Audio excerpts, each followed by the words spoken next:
تو ہم سب کو اس چیز پہ بہت زیادہ غور کرنے کی ضرورت ہے. یا اب آپ لوگ گھر میں جا کر بھی نوٹ کریں گی، خود بھی آپ دھیمی آواز میں بولیے، اور آپ دوسروں سے بھی آپ بھی توقع کیجئے، ان کو تلقین کیجئے کہ آواز کو کم کریں. اور یہ کم آواز میں بات کرنا یہ بڑا سودنگ ہوتا ہے.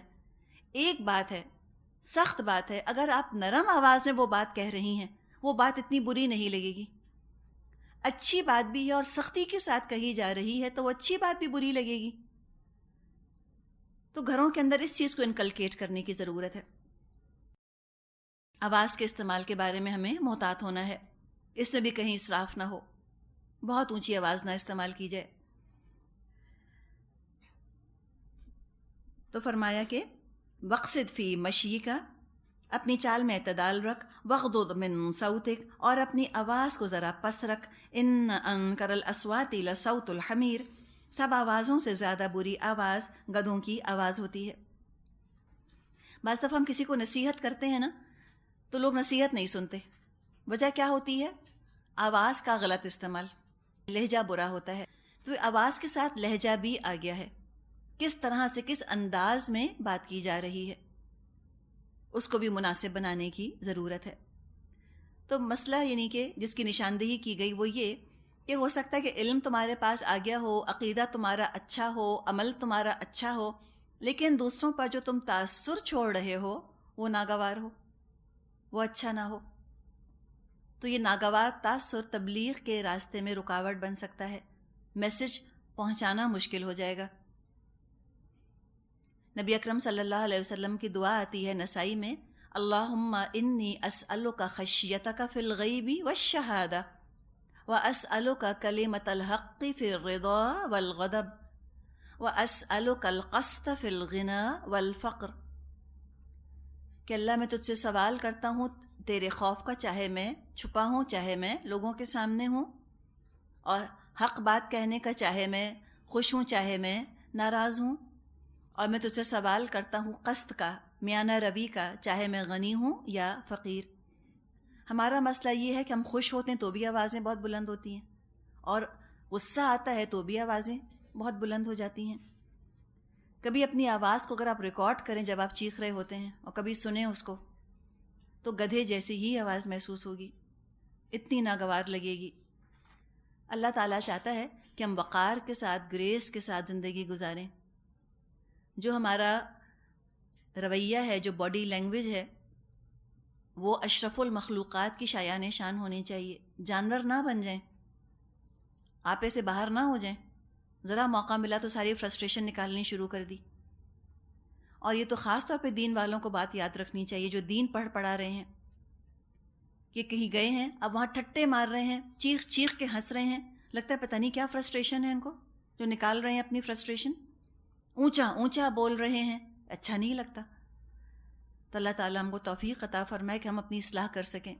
چھوٹی چھوٹی چیزوں کو اندر اصلاح کریں گے تو انشاءاللہ بڑی چیزوں میں بھی اللہ نے چاہا تو اصلاح ہو جائے گی.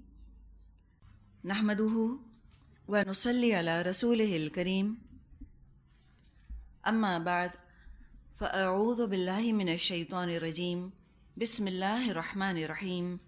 رب اشرح لی صدری ویسر لی امری واحلل عقدۃ من لسانی یفقہوا قولی. سورۃ لقمان آیت نمبر 19 تک ہم نے کیا تھا، جس میں کہ حکیم لقمان اپنے بیٹے کو کچھ نصیحتیں کر رہے تھے. یہاں تک وہ مضمون مکمل ہوا. جتنا جتنا واقعی انسان قرآن پڑھتا ہے، قرآن کے معجزہ ہونے پر اس کا یقین پختہ سے پختہ ہوتا چلا جاتا ہے، اور یوں محسوس ہوتا ہے کہ دنیا میں کوئی کتاب نہ ہو، صرف اللہ کا کلام بچے تو انسانوں کے لیے کفایت کر جائے، انسان کی زندگی سنوارنے نکھارنے کے لیے کافی ہو جائے. کیا کوئی دنیا کا فنیشنگ سکول شخصیت نکھارتا ہوگا جو کہ قرآن فنیشنگ سکول کا کام کرتا ہے اور قرآن شخصیت نکھارتا ہے؟ فنیشنگ سکول میں کیا ہوتا ہے؟ وہ یہی تو سکھاتے ہیں، چلنا کیسے ہے، اٹھنا کیسے ہے، بیٹھنا کیسے ہے، بات کیسے کرنی ہے. قرآن نے تو 1400 سال پہلے فنیشنگ سکول کا تصور ہم کو دیا، اور قرآن تو خود فنیشنگ سکول کا کام کرتا ہے. ایسی حیرت انگیز یہ اللہ کی کتاب ہے. چھوٹے بچوں کو چاہیں تو اس میں سے آپ کہانیاں سنا دیں. بیڈ ٹائم سٹوریز کا بھی کام یہ قرآن کرتا ہے. ٹین ایجرز بنتے ہیں، ان کے کیا مسائل ہیں، ان کی ٹریننگ کیسے کرنی ہے، اس کا بیان بھی قرآن کے اندر ہے. اگر ہم چاہیں تو رہنمائی لے لیں. ٹین ایج گرلز کیسی ہوتی ہیں، دیکھ لو مریم کو علیہ السلام. ینگ بوائز، ینگ مین کیسے ہوتے ہیں، دیکھ لو یوسف علیہ السلام کو. تو وہ بھی آپ کو یہاں پر ملے گا. پھر شخصیت نکھرنی کیسی چاہیے، پرسنالٹی پالش کیسی ہوگی، تعمیر شخصیت تمہاری کیسے ہوگی، فنیشنگ ٹچز دینے ہیں تم کو. آ جاؤ قرآن کی طرف، دیکھو قرآن کیسے بتاتا ہے تم کو. الذین کے ٹکڑے آپ دیکھ لیں قرآن میں، سورہ مومنون میں، سورہ معارج میں، سورہ فرقان میں، اور پھر یہاں لقمان کی جو نصائح ہیں جو یہ اپنے بیٹے کو کر رہے ہیں، کوئی ان کو جمع کرے اور ایک خوبصورت فنیشنگ ٹچ والی شخصیت اگر بتائے کہ شخصیت کو فنیشنگ ٹچز کیسے دیے جاتے ہیں، تو یقیناً یہ چیز بہت فائدہ مند ہوگی یوتھ کے لیے بھی اور بچوں کے لیے بھی. بچوں سے زیادہ یوتھ کے لیے، اس لیے کہ وہ ایک عمر پہ آ رہے ہوتے ہیں نا جب ان کے اندر کچھ منفی جذبات بھی پروان چڑھ رہے ہوتے ہیں. تو ان کی شخصیت کو کچلنا تو نہیں ہے. یہ نہیں کہا قرآن نے کہ تم شخصیت ختم کر دو، مسخ کر دو، بدنما مت کرو شخصیت. اور یہ بڑا میجر فرق ہے جو ہمیں نظر آتا ہے قرآن کی تعلیمات میں اور جو دوسرے خود ساختہ مذاہب جو بنا لیے گئے ہیں ان کی تعلیمات میں. اگر آپ بدھ مت کے بھکشوؤں کو دیکھیں تو آپ کو لگے گا کہ انہوں نے تو اپنی شخصیت کو بالکل ڈسٹارٹ کر دیا. ذرا بھی خوبصورتی نہیں، ذرا بھی امپریسو شخصیت نہیں.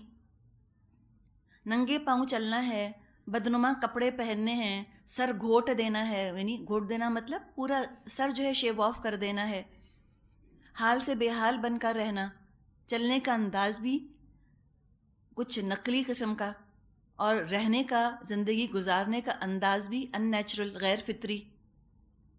اسلام کو آپ دیکھیں، اسلام نے شخصیت تو کچلا نہیں ہے، اتنا خوبصورت بنا دیا مومن کی شخصیت کو، ایسے فنیشنگ ٹچز دے دیے ہیں مومن کی شخصیت کو، ایسا سفسٹیکیٹڈ کر دیا اس کو، پالشڈ. چلنا، اٹھنا، بیٹھنا، آواز کی پچ کیا استعمال کرنی ہے یہ تک قرآن نے بتا دیا ہے. آپ دیکھیں ذرا، پتہ نہیں کیا لوگوں کو ڈر لگتا ہے قرآن پڑھتے ہوئے، کاش ان کو قرآن کا حسن کوئی بتا دے جا کر کہ تم اپنے آپ کو خوبصورت کرنا چاہتے ہو، محسن بنانا چاہتے ہو، قرآن کے بغیر تو چارہ نہیں.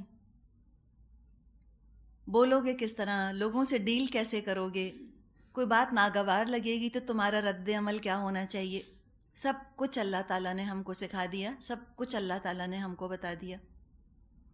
تبھی تو کہا جاتا ہے الحمدللہ علی نعمت الاسلام وکفا بہا نعمہ. کل شکر، کل تعریف ہے اللہ کی کہ اس نے ہم کو اسلام کی نعمت سے سرفراز فرمایا، اور یہ کافی ہے نعمت ہونے کے لیے. شخصیت کو نکھارنے کے لیے اور اجاگر کرنے کے لیے اور خوبصورت کرنے کے لیے، سجانے سنوارنے کے لیے تو اسلام کافی ہے.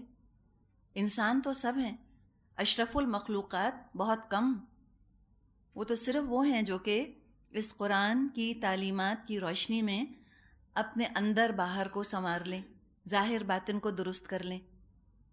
اور ان چیزوں سے، ان تعلیمات سے جو کہ یہاں ہم نے پچھلی آیات میں پڑھی، یہ بات بھی ہمارے سامنے آ رہی ہے کہ محسن وہ ہے جس کا ظاہر بھی بڑا نکھرا ہوا پیارا ہوتا ہے. یہ نہیں اسلام کہتا کہ تم ظاہری شخصیت کو تو چھوڑو، رہنے ہی دو، کسی پر کیا امپریشن پڑتا ہے تمہیں تو فکر کرنے کی ضرورت ہی نہیں. ہاں، غیر ضروری طور پہ فکر مند نہ ہو، لیکن جس حد تک قرآن نے ہم کو ایک خاص لیول پر آنے کی ہدایت دی ہے، ایک خاص سطح تک اپنی شخصیت کو لانے کی ہدایت کی ہے، اس پر تو عمل کرنا ضروری ہے ہمارے لیے. اگر ہم قرآن کی ان تعلیمات کو اگنور کر دیں گے، ان کو دین کا حصہ نہ سمجھیں گے یا ان کو اہم نہ سمجھیں گے، تو ہماری شخصیتیں خوبصورت نہیں ہوں گی، باوقار نہیں ہوں گی. اس لیے کہ آپ دیکھیں نا، پہلے تو لوگ اوپر اوپر سے ہی تو دیکھتے ہیں، ظاہری چیزیں دیکھتے ہیں نا. ہم کہتے ہیں انگلش میں کہ first impression is the last impression. اگر پہلا ہی امپریشن مومن کا اتنا بھدا، اتنا مکروہ، اتنا بے ڈھنگا، اتنا برا پڑ جائے گا دوسروں کے اوپر، تو پھر آگے بات پہنچانے میں زیادہ مشکل پیش آئے گی. تمام انبیاء کی شخصیات انتہائی سنوری ہوئی، انتہائی پالشڈ ہوا کرتی تھیں.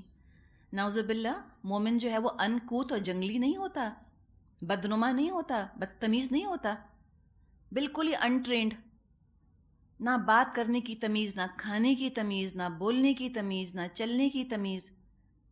ایسا تھوڑی ہوتا ہے. اللہ جانے یہ دین کے ساتھ یہ تصور کہاں سے آ گیا، جنگلی پن کا تصور. یہ اسلام کا حصہ نہیں. احادیث آپ پڑھیں ذرا، ٹیبل مینرز کیسے سکھائے گئے ہیں. یہ بھی آپ نے فرمایا کہ تم 2 کھجوریں کھٹی مت کھاؤ. برا لگتا ہے نا، ندیدہ پن لگتا ہے. یہ تک آپ نے سکھا دیا ہم کو، تو 2 کھجوروں کے اوپر قیاس کر لیں باقی چیزوں کا بھی. کوئی آپ چیز کھا رہے ہیں، کوئی پھل کھا رہے ہیں، انگور کھا رہے ہیں مثال کے طور پہ، یا کوئی ایسی چیز جو کہ ایکسائزبل چیز ہوتی ہے، ڈرائی فروٹ کھا رہے ہیں، تو مٹھیاں بھر بھر کے نہ ڈالیں منہ کے اندر. نہیں کریں اس طرح سے. تمیز تہذیب کے ساتھ ایک ایک کر کے انسان منہ کے اندر ڈالے، تاکہ دوسروں کا حق بھی نہ مارا جائے اور کھاتے ہوئے اس کی شخصیت بدنما بھی نہ لگے. کتنا پیارا طریقہ ہے نا. آپ دیکھیں جو نبی اکرم صلی اللہ علیہ وسلم نے اور قرآن نے ہم کو سکھا دیا. تو آج تو بہت ہی ہمیں ضرورت ہے کہ ہم قرآن کے مختلف پہلوؤں کو اجاگر کر کے لوگوں کے سامنے لائیں. لوگوں کو علم نہیں. ایک لا علم انسان جس نے کبھی قرآن نہیں پڑھا، آپ اگر اس کو بتائیں کہ قرآن تو آپ کو بولنے کا طریقہ بھی سکھاتا ہے، وہ شاید حیران ہو جائے، وہ تصور نہ کر سکتا ہو. لوگوں کو تو عام طور پہ تصور اور امپریشن ان کا یہی ہے کہ قرآن تو صرف ڈانٹتا ہے، صرف دھمکاتا اور ڈراتا ہے کہ بس باز آ جاؤ ورنہ جہنم میں چلے جاؤ گے. لگتا ہے کل قرآن کے اندر 6,500 آیات میں اس کے علاوہ کچھ نہیں لکھا ہوا. یا سارے کافروں کو جان سے مار ڈالو، لگتا ہے اس کے علاوہ کچھ لکھا ہوا ہی نہیں. ایک تو کفار کی اپنی کوششیں کہ جان بوجھ کے ڈسٹارٹ کیا انہوں نے قرآن کو، یقیناً ان کا بھی بڑا اس کے اندر قصور ہے. اور کچھ اپنوں کی لاپرواہیاں کہ انہوں نے قرآن کو پیش نہ کیا دوسروں کے سامنے. کہیں ایک سینگ لکھی ہوئی تھی، انہوں نے کہا کہ تاریخ جو ہے وہ وقت کے ساتھ ساتھ دشمنوں کے اعتراضات کو تو بھول جائے گی، لیکن اپنوں کی خاموشی کو نہیں بھولے گی. اپنے خاموش کیوں رہے؟ انہوں نے کیوں نہ اس قرآن کو ہاتھ میں اٹھا کر اور لوگوں کے سامنے پیش کیا فخر کے ساتھ؟ اگر اس کتاب پہ ہم فخر نہیں کریں گے، دنیا کی کس چیز پہ فخر کریں گے؟ تو بہت ہی خوبصورت تعلیمات ہیں جو کہ ان آیات میں دے دی گئیں، بڑی جامع تعلیمات ہیں، اور یہ ہر سطح پر اس کو بیان کیا جا سکتا ہے. کچی بستیوں میں اور پوش ترین لوگوں کے سامنے اور چھوٹے بچوں کے سامنے اور ایلیٹ سکولز کے اندر جا کر ہر طرح ان باتوں کو پیش کیا جا سکتا ہے. آج ٹیچرز کے لیے مشکل ہے اسٹوڈنٹس کو ہینڈل کرنا، چپ کرانا مشکل ہے بچوں کو کلاس کے اندر. ٹیچر نکل کر جاتی ہے تو پیچھے ایک شور مچتا ہے. ہم سب جو اسکولوں سے گزرے ہیں ہم جانتے ہیں کہ ہم کیا حال کرتے تھے کلاسوں کے اندر بیٹھ کے. تو اگر اللہ کے ساتھ اٹیچ کر دیا جائے خاموشی کو یا آواز کے مناسب استعمال کو، کیا پتہ یہ بات بچوں کے اوپر زیادہ اثر کرے. ان کو یہ بتا دیا جائے کہ تم کو ثواب مل رہا ہے اللہ کے ہاں، اس لیے کہ تم آہستہ آواز میں بات کر رہے ہو، والیوم کم کیا ہے تم نے، کیا پتہ یہ انسینٹیو بنے ان کے لیے. اور پھر جو مثال دی گئی ہے ان انکر الاصوات لصوت الحمیر، تو گدھے کی آواز سنوا دی جائے ان کو. کم از کم آپ کو اتنا اندازہ ہوگا کہ گدھے کی آواز مکروہ کتنی ہوتی ہے. کیا گدھے کو خود اپنی آواز بری لگ رہی ہوتی ہے؟ کوئی اسے کہے کہ آہستہ بولو، بات سنے گا؟ صرف گدھا نہیں سنے گا. عقل نہیں ہے نا، کمپریہنڈ نہیں کر سکتا، کرٹیسزم کو لے نہیں سکتا، سمجھ ہی نہیں آتا اس کو، تو اس کو اپنی آواز بری نہیں لگتی، وہ تو چیخے جاتا ہے. لیکن دوسروں کو کتنی بری لگتی ہے. تو گدھے کا گدھے کی طرح چیخنا برا نہیں، انسان جب گدھوں کی طرح چیخنے لگ جائیں تو بری بات ہے. اور یہ خاص طور پہ چیخنا چلانا ہوتا ہے غصے کی حالت میں. غصے میں انسان کی آواز بہت بلند ہو جاتی ہے، یا بحث مباحثے میں، یا تکبر کے طور پہ ہر ایک کی بات کو ختم کر دینے کے لیے اونچی آوازیں بات کرنا کہ میرے سامنے پھر کوئی بول نہ سکے. یہ انداز جو ہے اس سے دراصل روکا جا رہا ہے. خود ہی کانشیس کیا جا رہا ہے کہ کسی اور کو کہنے کی ضرورت ہی کیوں پیش آئے. شخصیت تمہاری ہے، تمہیں نکھرنا ہے، تمہیں محسن بننا ہے، تم خیال رکھو. قرآن کا تو آپ دیکھیں انداز یہ ہے، قرآن تو پرسنلی رسپانسبل بناتا ہے. ذاتی ذمہ داری بنتی ہے ہماری اپنی اپنی، اور کوئی چیز دنیا کی ٹھونسی نہیں جا سکتی. یہ تو ہم لکھ کے رکھ لیں، لکھنا کیا، تجربہ ہی ہے. ایمان تو بڑی دور کی چیز ہے. ایمان کہاں کوئی ٹھونس سکتا ہے کسی کے دل میں. آپ مینرز نہیں ٹھونس سکتے کسی کے اوپر. 10 سال اسکولوں سے نکل کر ہم آ جاتے ہیں، نہیں سیکھتے. تو سکھانے والے سکھا تو رہے ہیں، شاید کوئی طریقے کے اندر پرابلم ہے، شاید انسینٹیو جو ہے وہ ان کے پاس کافی نہیں ہے، شاید ان کو ان کی تصویر نہیں دکھائی جا رہی کہ تم اس طرح کرتے ہوئے یوں لگتے ہو. بعض دفعہ ہم اپنے آپ کو پہچان نہیں پا رہے ہوتے کہ ہم کتنے بدنما لگ رہے ہیں. اسکولوں کا ذکر کیا جا رہا ہے، بچے جو ہیں وہ کوئی ایسی حرکتیں کر رہے ہیں، اگر ان کی چھوٹی سی کوئی چپکے سے ویڈیو بنا لے اور پھر دکھائے بچوں کو کہ تم کیا لگتے ہو، کیا پتہ ان کو شرم آئے کہ ہم کتنے بدنما لگ رہے ہیں. یعنی کرنے کے بہت سے طریقے ہیں نا، بہت سی انوویشنز کی جا سکتی ہیں، بہت سے نئے نئے طریقے جو ہیں وہ ایجاد کیے جا سکتے ہیں ان کو مینرز سکھانے کے. تو صرف سکھانے والا کافی نہیں، طریقہ بھی بڑا اہم ہے. کیا سکھایا جا رہا ہے اس کا اثر بعض دفعہ اس لیے نہیں ہوتا کہ وہ صحیح طرح سے نہیں سکھایا گیا ہوتا. نبی اکرم صلی اللہ علیہ وسلم کا جو کمال ہے وہ تو استاد کے طور پر ہے کہ کیسے آپ نے صحابہ کو ٹرین کر دیا تھا. ان کا چلنا بولنا سب کچھ جو ہے وہ قرآن کے سانچے میں ڈھل گیا تھا. قاری نظر آتا ہے، حقیقت میں ہے قرآن.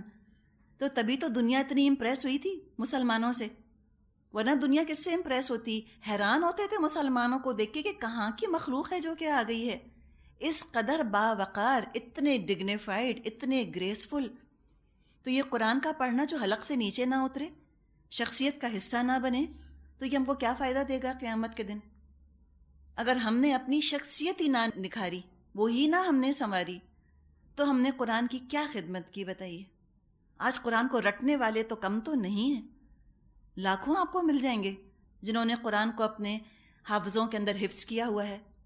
لیکن اس دماغ سے اتر کر اگر یہ دل کے اندر نہیں آتا اور اس کے بعد یہ پورے جسم کے اندر یہ سرکولیٹ نہیں کرتا اور ہماری شخصیت کا حصہ نہیں بنتا قرآن، اگر تو ہم نے قرآن کی بڑی سخت حق تلفی کری، ہم نے اس کا حق نہ ادا کیا.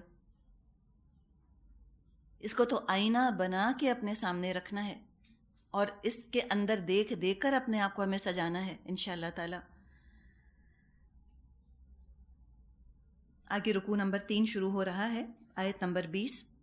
فرمایا الم تروا ان اللہ سخر لکم ما فی السماوات وما فی الارض واسبغ علیکم نعمہ ظاہرۃ وباطنہ ومن الناس من يجادل في الله بغير علم ولا هدى ولا كتاب منیر.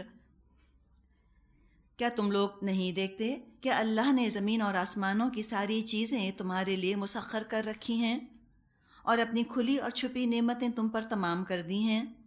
اس پر حال یہ ہے کہ انسانوں میں سے کچھ لوگ ہیں جو اللہ کے بارے میں جھگڑتے ہیں بغیر اس کے کہ ان کے پاس کوئی علم ہو یا ہدایت یا روشنی دکھانے والی کتاب. اس باغ کا ذکر کیا گیا، اس کا مطلب ہوتا ہے وسیع ہو جانا، ایکسپینڈ کر جانا، کشادہ ہو جانا، کمپلیٹ ہو جانا، مکمل ہو جانا. تو فرمایا کہ اس نے تو کشادہ کر دی ہیں تم پر، نعمہ اپنی نعمتیں، ظاہرۃ و باطنہ ظاہری اور باطنی ہر طرح کی نعمتیں تم کو دے دی ہیں. اب یہاں تم سے مراد کوئی انڈیویجول انسان نہیں ہے، جنرل انسانوں سے خطاب کیا جا رہا ہے، اسی لیے الم ترو کا ذکر آیا، تم سب دیکھو. پارشلی تو ہو سکتا ہے کسی کو کوئی نعمت زیادہ ملے، کسی کو کم ملے، جزوی طور پہ کسی کے پاس کوئی زیادہ ہو چیز، کوئی چیز کم ہو، لیکن ایک نعمت تو اللہ نے سبھی کو دی ہے، وہ ہے زندگی کی نعمت. اللہ نے پیدا کیا اور اللہ نے اس زندگی کو برقرار رکھنے کے لیے، اس کی بقا کے لیے، اس کو سسٹین کرنے کے لیے زمین اور آسمان کو معاون مددگار بنا دیا، سپورٹیو بنا دیا. کیسے ہر چیز جو ہے وہ زندگی کو سپورٹ کر رہی ہے، لائف سپورٹ سسٹم ہے. دنیا میں ہم دیکھتے ہیں کسی مریض کو اگر لائف سپورٹ سسٹم دینا ہو تو کتنا مشکل کام ہوتا ہے، کتنا مہنگا کام ہوتا ہے. اللہ تعالیٰ نے تو ایک ایک مخلوق کے لیے لائف سپورٹ سسٹم بنا دیا. تو زندگی بڑی نعمت ہے، یعنی کہ وقت دیا ہے اللہ نے سب کو. جس کو اللہ نے وقت دیا، جس کو اللہ نے زندگی دی، اس پر نعمت مکمل ہو گئی. اور نعمت ہے کیا؟ نعمت یہ ہے کہ اس زندگی، اس وقت کو انسان نیکیوں میں کنورٹ کر لے، اس نعمت سے جنت حاصل کر لے. تو مکمل نعمت ہے اس انسان کے پاس. اور رہیں ثانوی چیزیں، سیکنڈری چیزیں، کہ اس زندگی میں کس کے پاس پیسہ کتنا ہے، ذہانت کتنی ہے، حسن کتنا ہے، صلاحیت کتنی ہے، یہ تو سب ثانوی چیزیں ہیں. زندگی ہے تو ان چیزوں کی بھی کوئی نہ کوئی اہمیت ہے. زندگی ہی نہ ہو تو ان کی اہمیت کیا بچی؟ ساری دولت ہے اور دولت استعمال کرنے والا چلا گیا، تب تو وہ دولت تو نعمت نہ رہی. تو اصل نعمت تو ہے ہی زندگی. اور یہ اللہ تعالیٰ کا قانون، اللہ کا انصاف، جس کو جتنی نعمت دی ہے اتنا ہی اس سے حساب لیا جائے گا. جس کو آنکھیں دی ہیں وہ آنکھوں کا حساب دے گا. جو اندھا ہے، اندھا پن بھی نعمت ہے. کس طرح؟ آخرت کا حساب ہلکا ہو جائے گا، اللہ اس سے آنکھوں کا حساب لے گا ہی نہیں. اولاد بڑی نعمت ہے. کب؟ جب ہدایت پر ہو. اور آنکھیں بھی نعمت اسی وقت ہیں جب وہ ہدایت کی چیزیں دیکھیں. اور اولاد بھی نعمت اس وقت ہے جب اولاد ہدایت پر ہو. کسی کی اولاد نہیں یا اولاد مر گئی، وہ خود نعمت ہے. اپنے بچوں کو ہم کیا لیونگ سٹینڈرڈ دے سکتے ہیں دنیا میں؟ محدود حد تک ہی دے سکتے ہیں. جس کا بچہ دنیا سے چلا گیا، اللہ نے تو کس شان سے اس کو رکھا ہوگا. اگر نیک ہم نے اٹھا دیا تھا، اس کو اللہ کی پہچان کروا دی تھی، اللہ کے پاس چلا گیا، اللہ نے تو اس کو بڑی ہی الٹیمیٹ لگژری میں رکھا ہوا ہے، لیپ آف لگژری. اور جو اولاد چلی گئی وہ تو خود نعمت بن گئی. قیامت کے دن وہ جہنم سے ڈھال بن جائے گی، جہنم سے بچائے گی. جیسے کہ نبی اکرم صلی اللہ علیہ وسلم ایک دفعہ تشریف لائے عائشہ رضی اللہ عنہا کے پاس، اور ان سے پوچھا کہ وہ جو بکری ذبح کی تھی اس کا کچھ بچا ہے، کچھ ہے کھانے کو؟ تو حضرت عائشہ نے فرمایا کہ نہیں، سب کچھ دے دیا، بس یہ شانے کا گوشت بچ گیا ہے. شانہ سمجھتے ہیں؟ شولڈر، چھوٹا سا، یعنی کہ ہڈی زیادہ ہوتی ہے، گوشت کم ہوتا ہے، یعنی تھوڑا سا بچ گیا، باقی سارا تو دے دیا، لوگوں کو کھلا دیا، اللہ کی راہ میں دے دیا. تو آپ صلی اللہ علیہ وسلم نے فرمایا کہ وہی سارا بچ گیا، یعنی جو دے دیا وہی بچ گیا. تو نعمت ہے نا، اس لیے کہ اللہ کی راہ میں دے دیا، اللہ کی راہ میں لگا دیا. اب کسی کو اللہ نے اولاد نہیں دی، بے اولاد ہونا اس کے لیے نعمت ہے. اگر اس نے صبر کیا اور اللہ کی رضا پر وہ راضی رہا، اللہ اس کو بدلے میں جنت دے گا. تو کوئی شک نہیں کہ اللہ تعالیٰ نے اپنی نعمت مکمل کر دی. الیوم اکملت لکم دینکم واتممت علیکم نعمتی. آج کے دن تمہارا دین تمہارے لیے مکمل کر دیا اور اپنی نعمت تم پر تمام کر دی. ورضیت لکم الاسلام دینا، اور اسلام کو تمہارے لیے بطور نظام زندگی پسند فرما لیا. تو اسلام تو مکمل نعمت ہے. الحمدللہ علی نعمت الاسلام وکفا بہا نعمہ. اب لوگ لڑتے جھگڑتے کیوں ہیں؟ بغیر علم. دیکھیں نا، یہ اگر آگے والی آیت سے آپ جوڑیں تو یہ بات مزید آپ کے پاس واضح ہو کر آ جائے گی. وَمِنَ النَّاسِ مَن يُجَادِلُ فِي اللَّهِ بِغَيْرِ عِلْمٍ. جو جھگڑتے رہتے ہیں، جو لڑتے رہتے ہیں، جو لوگ اللہ سے شکوے شکایتیں کرتے رہتے ہیں کہ مجھے خوبصورت کیوں نہ بنایا، مجھ کو دولت مند اور زیادہ کیوں نہ بنایا، مجھ کو فلاں جیسا ذہین کیوں نہ بنایا. دراصل وہ کیوں جھگڑ رہے ہیں؟ علم نہیں ان کے پاس، ہدایت نہیں ان کے پاس، روشنی دینے والی کتاب نہیں ہے ان کے پاس. اس لیے یہ جھگڑے کرتے رہتے ہیں، اللہ سے بدگمان رہتے ہیں. یہ تو کانچ کے ٹکڑوں کے پیچھے روتے رہتے ہیں. اتنا بڑا ہیرا ہے، اس کی قدر نہیں کرتے، اس لیے کہ پہچان نہیں ہے نا ان کو. مسئلہ یہ ہے.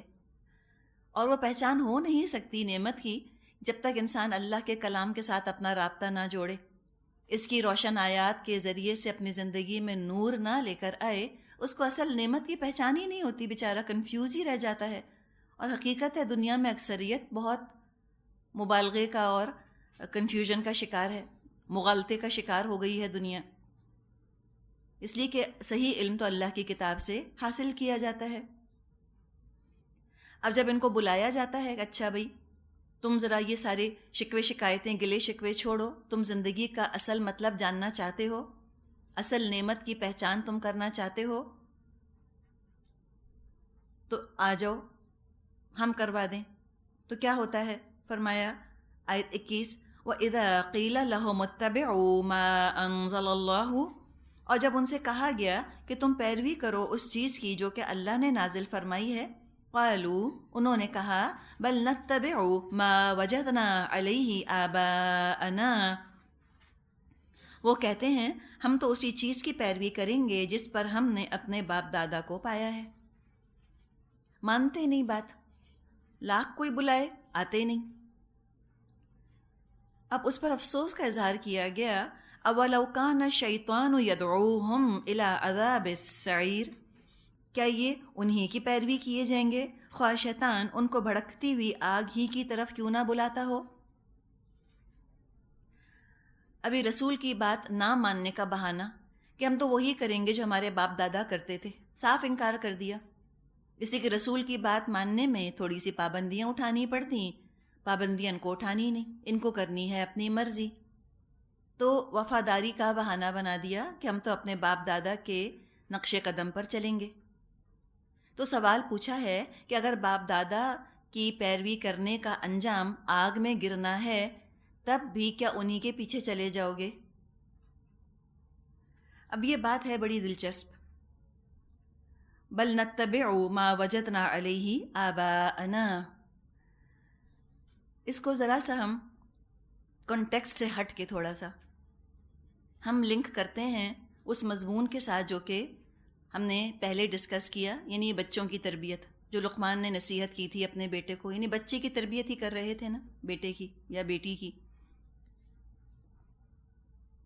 اب آج ہم دیکھتے ہیں کہ ہم اپنے بچوں کی تربیت کرنا چاہتے ہیں اسلامی طرز زندگی کے حساب سے، اسلامی تعلیمات کے حساب سے۔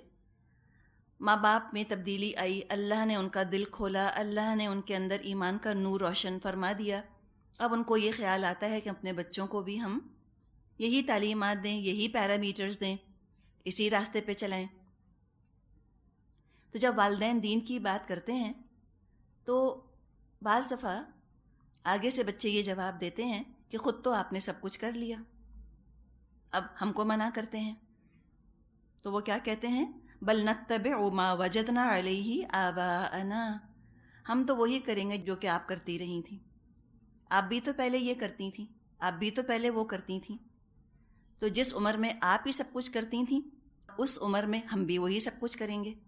پھر جب ہم آپ کی عمر کو پہنچ جائیں گے، مراد ہے کہ جب نہ منہ میں دانت اور پیٹ میں آنت، اس بڑھاپے کی عمر کو پہنچیں گے، ارذل العمر، جس عمر کو آپ پہنچ چکی ہیں، تو ہم بھی پھر ایسے ہی ہو جائیں گے، اچھے ہو جائیں گے، ہم بھی نمازیں پڑھنا شروع کر دیں گے، ہم بھی قرآن پڑھنا شروع کر دیں گے۔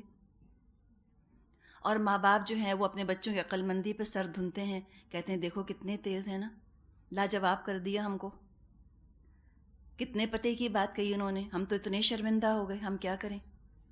اول تو یہ کہ پہلے خود بچوں کو بتایا کیوں کہ ہم کیسے تھے، پہلے کیوں تصویریں دکھائیں کہ دیکھو یہ سلیو لیس پہنتی تھی، دیکھو میں یہ ہپسٹرس پہنتی تھی، دیکھو میں یوں کرتی تھی، تو یہ کیوں باتیں بتائیں، کیوں اپنا پول کھولا؟ اللہ نے پردہ ڈھانک دیا تھا آپ کا، آپ نے خود ہی ان کے سامنے ساری چیزیں بیان کر دیں، ان کے ہاتھوں میں ہتھیار دے دیا کہ وہ ایک طرح سے آپ کو ایموشنل بلیک میل کرنا شروع کر دیں۔ ایک تو یہ چیز، دوسری اگر بچے یہ کہتے ہیں تو یہ کوئی بہت عقل کی بات نہیں کر رہے، بہت ہی حماقت کی بات ہے جو انہوں نے کی، بہت لو آئی کیو والا ہے جو کیسی باتیں کرے گا۔ تو یہ بچوں کی پیٹھ مت تھپ تھپائیں کہ ہاں تم کتنے ذہین ہو، کیا نقطہ نکالا تم نے، پھر وہ سمجھتے ہیں کہ ہم نے بہت ہی اچھی بات کہی ہے۔ پہلے ان کو یہ احساس دلائیں کہ تم نے بہت بے وقوفی کی بات کری، کوئی عقل مندی کی بات نہیں۔ اول تو یہ کہ کوئی گارنٹی نہیں کہ تم کو بھی اتنی ہی زندگی ملے گی جتنی ہمیں ملی، تو جتنی بھی مہلت اللہ نے دی ہے، اگر پیوبرٹی آ گئی ہے، بلوغت پر آ گئے ہو اور گناہ ہو رہے ہیں، تو عقل مندی یہ ہے کہ استغفار کر کے اللہ سے اپنا معاملہ درست کر لو۔ اور دوسری بات، اگر والدین کو رول ماڈل بنانا ہی ہے اسی طرح آباء و اجداد کی تم کو پیروی کرنی ہی ہے تو صرف گناہوں میں کیوں؟ یہ سلیکٹیو رول ماڈلنگ کیوں؟ صرف غلط کاموں کے اندر امی ابا کی پیروی تمہیں کیوں کرنی ہے؟